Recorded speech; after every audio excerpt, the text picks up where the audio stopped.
Now, Eyewitness News NightBEAT. Good evening. There's big trouble on the road tonight in West Hartford. Police are saying that a man plowed through Park Street, hitting car after car, leaving a trail of destruction. Among the cars damaged, a police car, and right now the man behind the wheel is charged with drunk driving. NightBEAT reporter Donna Savarese is live in West Hartford with the latest on the story. Donna, what can you tell us? Well, Gayle, I'm at the corner of Trout Brook and Park in West Hartford. As you can see, police are still clearing away this mess. The police cruiser is right there with a tow truck in front of it.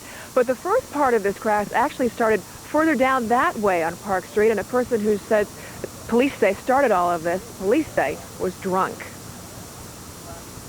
The wild ride started around 9 o'clock tonight when a white Chevy Blazer with its lights off headed west down Park Street careened off the road into the sidewalk, hitting a street sign and this car, as well as this car and the fence next to it. We were sitting in having dinner and somebody started running out of the restaurant, and we saw a great commotion, and all of a sudden we realized that our car had been hit.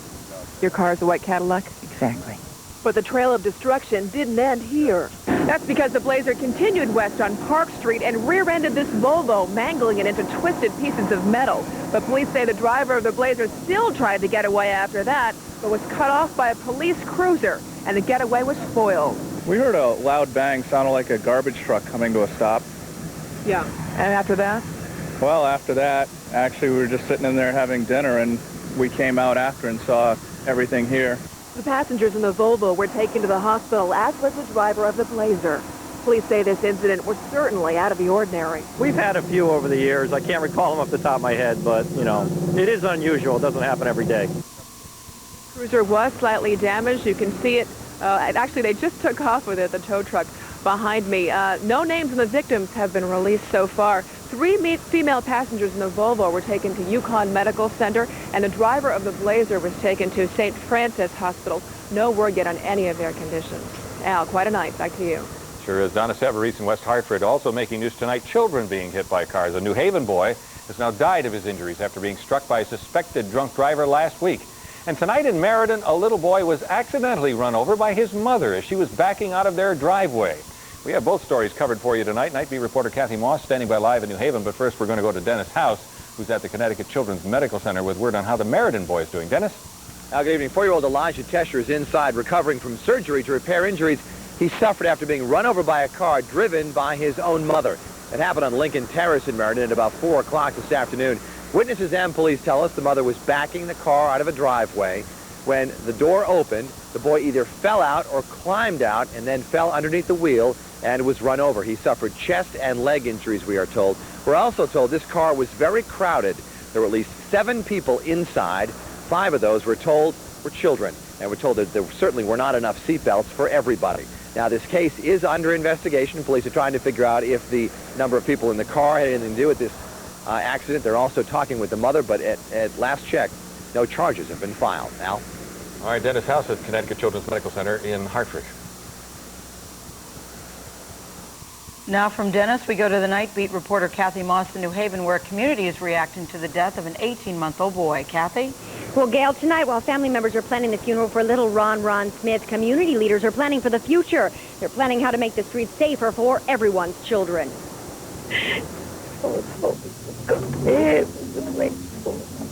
That's Friday. I think they took him off the monitor. He took 6 breaths. Raw emotions, a gut-wrenching loss. Evelyn Harris couldn't hold back her tears tonight after losing her beloved 19-month-old baby grandson. Ron, as he was nicknamed, died this morning after a week of being on life support. I loved him. He was a strong little boy. He was a happy boy. All he wanted to do was go outside and play. That's all he wanted to do.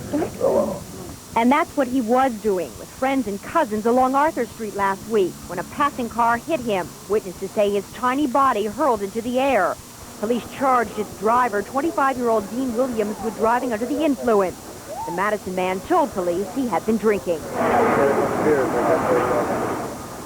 This response today from Williams' attorney. I don't think there's any question but that his car hit young Ronald. That's not disputed. There will be serious disputes concerning the extent to which, if at all, he was intoxicated. It's just a tragedy. Can't bring the boy back. Neighbors, however, believe drugs played a part as well. They suspect Williams came to the neighborhood looking to buy drugs, a notorious problem residents say they've been battling for a while. A problem prompting this meeting with Police Chief Melvin Waring and community leaders.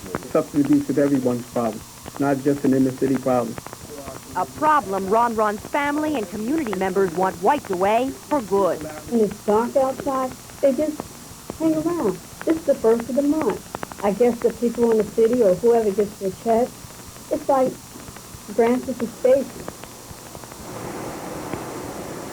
And so Dean Williams tonight is free on a $1,000 bond, and the boy's family believe that's unfair. His court date has been postponed until the end of this month. Meanwhile, community leaders vow they will keep the dialogue going with police and other community leaders on how to keep the streets safer for the children. Back to you, Gayle. All right. Thank you, Kathy. Al? Robert Johnson, the brother of death row inmate Terry Johnson, has been arrested in the boating death of another Johnson brother. Police say Robert was in a boat that capsized late last Friday after he started rocking it. And his 35-year-old brother, Freddie, who drowned when he couldn't swim to shore. Their brother, Terry, was the one convicted in the 1991 shooting death of State Trooper Russell Bagshaw. A fourth brother, Dwayne, is serving a life sentence for his role in the murder. Two arrests tonight in connection with last year's murder of a 19-year-old man. Michael Wright and Marlon Hamilton, both of Hartford, are charged with the brutal killing of Hayfield Hemley, who was beaten, shot, and left for dead on Adams Street last summer. A Willimantic man is being held on a $6 million bond tonight, accused of two murders. Jose Cosme was in court today for the March shooting death of Judith Jones when he was charged for another homicide. The body of Ishmael Fernandez was found 2 months ago in a basement on an abandoned building on Wellington Street. He had been strangled. Police are not saying if there is a connection between these two deaths. A former Los Solitos gang spokesman is sentenced to prison today. 26-year-old Iran Smurf Nazario here got 18 months after admitting that he provided money to buy gasoline that was later used in the 1993 firebombing of a state prison clerk's home. He also admitted to delivering $500 to a Los Solitos member to flee after the murder of a rival gang member. Well, changing gears a little bit, Hilton Kaderli joins us now to bring you up to date on the weekend forecast, and so far it doesn't look so good for the weekend. No, some rain coming in, I think. Right, Hilton? There sure is, Al. Clouds will be thickening tonight. Tomorrow we'll have highs only in the mid-70s, with clouds really building up in the morning, rain beginning about midday, and by Saturday night the rain could be coming down heavily at times. We'll take a look at the entire weekend forecast in detail, but keep the rain in mind. It'll play a role in whatever plans you have to make. Al, Gayle? All right. Thank you, Hilton. Members of the Republic of Texas separatist group fax out copies of their wills during day 6 of their standoff with police. This action comes just one day after the government reportedly issued an ultimatum: come out or the police are coming in. Authorities were able to arrest one member of the group as he walked out of the group's so-called embassy. They believe that 7 group members are still in that compound. Also making news around America tonight, gunshots and fire in a house as members of a Southern California SWAT team try to arrest suspected jewelry robbers. When the officers ran into the gunfire, they fired back, threw tear gas inside, and the place, as you see, caught fire. Later, a man and woman escaped this blaze, but police did find 2 bodies. Tonight, there is still no word on who the victims are or how they died. The Air Force pilot whose plane crashed in the Colorado Rockies is buried as a newspaper reports that a homosexual affair may have been what led to the disaster. Dozens gathered for the non-military funeral of Captain Craig Button on Long Island. Button was on a training mission exactly a month ago when he disappeared. The Tucson Citizen newspaper reports military investigators believe he committed suicide because he was afraid he was about to be exposed as a homosexual. But an Air Force spokesman tonight calls that report pure speculation. And a new tourist attraction in Washington as Franklin D. Roosevelt takes his place with Thomas Jefferson, Abraham Lincoln, and George Washington. President Clinton helped dedicate a new national monument in honor of the president, calling him the greatest president of the 20th century. Well, several famous people with problems of one sort or another tonight. First, a marital issue. Donald Trump and Marla Maples have announced they're splitting up. The couple, in a prepared statement, said that their 3-year marriage is on the rocks and they are separating. No word on any divorce action or whether there might be a chance of reconciliation. Trump and Maples do have a 4-year-old daughter, and he has 3 other children with his first wife, Ivana. A Tennessee woman claims that first brother Roger Clinton is the father of her child and owes her thousands of dollars in back child support. The child is now 6 years old, the product of a brief affair that Roger Clinton admits to. And since September, he has paid $500 a month in support, but now the woman says he can afford more. And actor and comedian Eddie Murphy has a run-in with the law this morning. In this case, it involves a transvestite prostitute. Reporter Juan Fernandez is live in Hollywood, California with the latest for us tonight. Juan? Well, Al, when Eddie Murphy picked up this Hollywood hooker, he had no idea that right behind him were a pair of vice cops. Here, at the end of Corridor B. On the silver screen, there's no doubt about it. Comedian Eddie Murphy has quite an appetite for the ladies. And early this morning, that hunger thrust him into the spotlight when police say he picked up a transvestite prostitute on an infamous stretch of Santa Monica Boulevard. Deputies conducted a traffic stop of the car a few blocks away, at which time they learned that the driver was actor Eddie Murphy. Eddie Murphy was let go. Police say up to that point, nothing illegal had happened. But 20-year-old Addison Ciuli was cuffed and hauled away. A warrant was already out for his arrest. And on May 29th, Judge Barry Taylor issued a warrant in the amount of $15,000 for his arrest and revoked his probation. He was brought to court today on that warrant. Eddie Murphy says he did nothing wrong. He says he saw this person on the sidewalk looking rather restless. And all he did, he says, was offer them a ride home. Probation would be revoked and reinstated with the... Today in court, Ciuli stayed in a holding cell while her defense attorney faced the judge. Judge Tricia Bigelow handing down her ruling, ordering Ciuli to serve 90 days in the county jail. Well, here in Hollywood, when someone is arrested for prostitution, they must sign this prostitution sentencing sheet.